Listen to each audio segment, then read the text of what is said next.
From 1997 to 1999, the Jeep Cherokee had an optional glove box light, operated by a clever little button switch that closes a circuit when you open the glove box. Got a glove box light. Imagine not having one of those. Couldn't be me. It was included in what Chrysler called the Light Group factory package, which also included fog lights, the dual overhead dome light, the footwell lights, and the engine bay light. However, for literally no reason whatsoever, the glove box light disappeared as an available option in 2000. Any 2000 plus Cherokee, whether it has the Light Group package or not, isn't going to have a glove box light. And, well, that's what the hell. How the hell am I supposed to see what's in my glove box without a glove box light? My drink? My Diet Dr. Kelp? Don't tell me you forgot my drink! In order to do this swap, we'll have to source parts from a donor 97 and 99 XJ that is so equipped. We need the light unit itself, the connector to it, and the passenger side airbag bracket. Yeah, we gotta remove the airbag to make this happen. It's pretty involved. But just think, with the glove box light, your Jeep will be truly unstoppable. I've exhausted every evil plan in my filing cabinet. From A to Y. A to Y? Yeah, A to Y, you know, the alphabet. What about Z? Z? No more shall you feel around blindly in the dark for that owner's manual. No more shall you be tormented by the older years of the same Jeep having more factory options than you. Get wrecked, you big nerd. Let me just go into my glove box here and I can't see anything. What am I gonna do? First, disconnect the battery, and make sure not to accidentally remove the center console and smack the airbag module with a hammer repeatedly while doing this.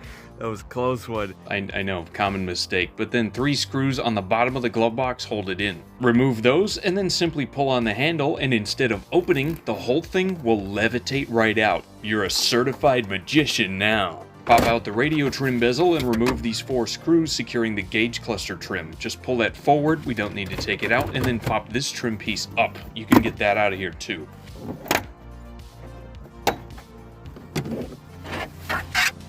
You'll have to unplug the airbag. It's this yellow connector on the top of everything, and then there are 8 screws mounting the airbag cover.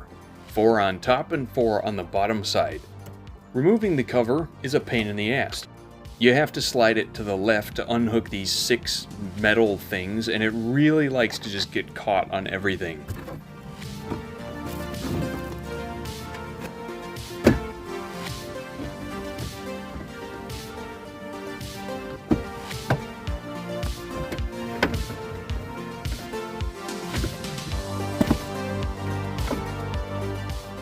Then there's 4 10mm bolts holding in the airbag. The 2 on top are easy. The bottom right I reached with a short extension, and the bottom left I used a mini swivel joint extension.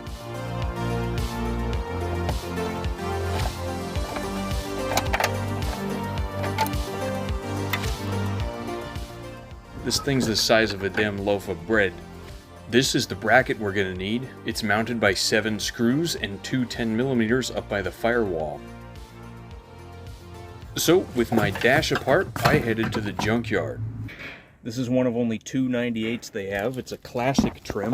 It's even got the fancy classic seats and everything, but it doesn't have a glove box light. This is a 98, and it's got a glove box light. The question is, am I willing to go the extra mile and do what it takes to get this glove box? Of course I am, what am I saying? Alright.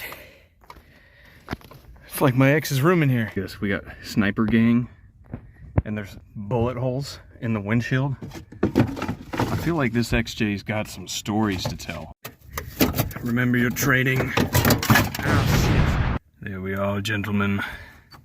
One step closer to victory. Alright, now play that angelic humming, because we've got our glove box light bracket. You're also gonna need to cut the connector off the harness. Please don't cut the actual harness, just cut it right here. That'll give you plenty of wire to splice to. but I actually already have a connector, so I'm just going to leave this one here. The only reason we need the airbag bracket is because of the hole where the glove box light clips in. I suppose you could try to cut a hole yourself, but this shape needs to be precise because of the clips on the light unit, so I didn't want to chance it. I'd rather go have a field day at the yard and buy 7 more things I don't need. Back on our 2001, fish the wire harness out of here. It's clamped on a few spots. Go ahead and unwrap the tape on that clamp because that's where we'll splice the new connector in. I peeled away the electrical tape to find a whole bunch of wires, but the only one we're concerned about is pink. The pink wire is your power to the dome lights, and the glove box light just piggybacks off that circuit. We'll connect our pink wire directly here, and for ground, if you peek just behind the passenger side heater vent panel, you'll find G107, a ground stud for the backlights on the switches and vent controls. I removed the 8mm nut and put one of these circle wire things on a wire. I don't know what they're called. I tested for continuity to the sheet metal screw. Yeah, we got continuity, boys. And we're golden. Now just try not to set anything on fire. All right, boys, it's time for the moment of truth. This is the part where if you screw this up, your Jeep will never run again. It's like defusing a bomb. We gotta pick the right wire. We only have a few seconds left. I gotta open the wire snips. I gotta be extra sure.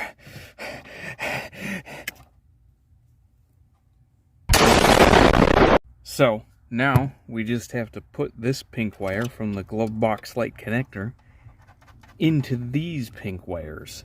Now, the professional way to do that would be to solder them. But I don't know how to solder, so I'm just gonna shove all 3 of them in one of these things.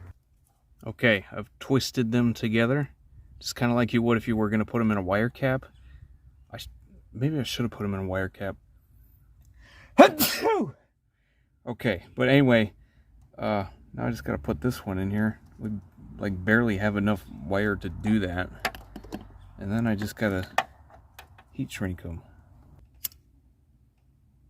Alright, so I've got it all connected together. We got our main feed wire from the pink, we got our ground, and now since there's no glove box in here, the button is open. It's as if the glove box is open. If I reconnect the battery, the light should just turn on immediately. So while I do that, you guys watch this and make sure it doesn't start on fire, okay? Start yelling at me if it starts on fire. Yeah! Yes! Oh yeah! Ladies and gentlemen, I'm about to have the only 2001 with a factory glove box light. Oh shit. I broke it. Oh. Okay. Okay, we're good. Never mind. False alarm. Something else I want to make sure of is the dome lights. Yep. All the dome lights still function as intended. Okay, yeah. So the dome lights are entirely independent of the glove box light. Now we just raised this 1998 airbag bracket into place, which I cleaned off with a wire brush and spray painted because, you know, style points. 7 screws, 2 10mm, put the bread loaf back in and secure its 4 bolts.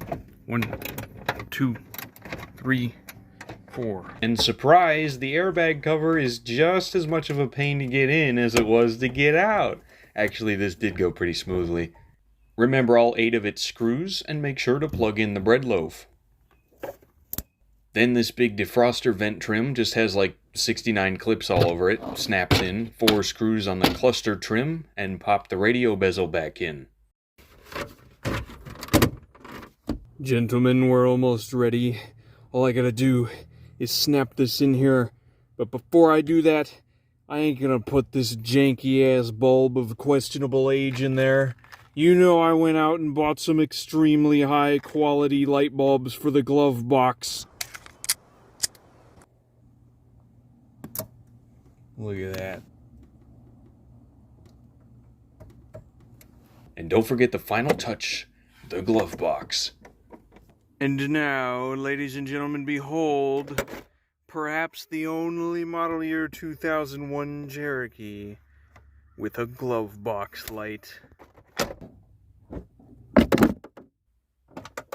So I'm pretty confident I have the only 2001 with a glove box light. Whoever does this project on an 01, let me know in the comments and post a video of it on your channel, because I want to know how many days I've got. Man, look at that. That's so nice. Look at this, okay? It's 9 at night. The sun is completely set. That's my neighbor's house over there. I can't see anything. But I sure can see everything in the glove box. It's incredible. It's beautiful. It's truly breathtaking. Look at that. It's so cinematic, too. It looks like almost as good on camera as it does in real life. Anyway, I'm going to stop rambling about a potentially new way to drain my battery. Thank you all for watching, and I'll see you in my glove box.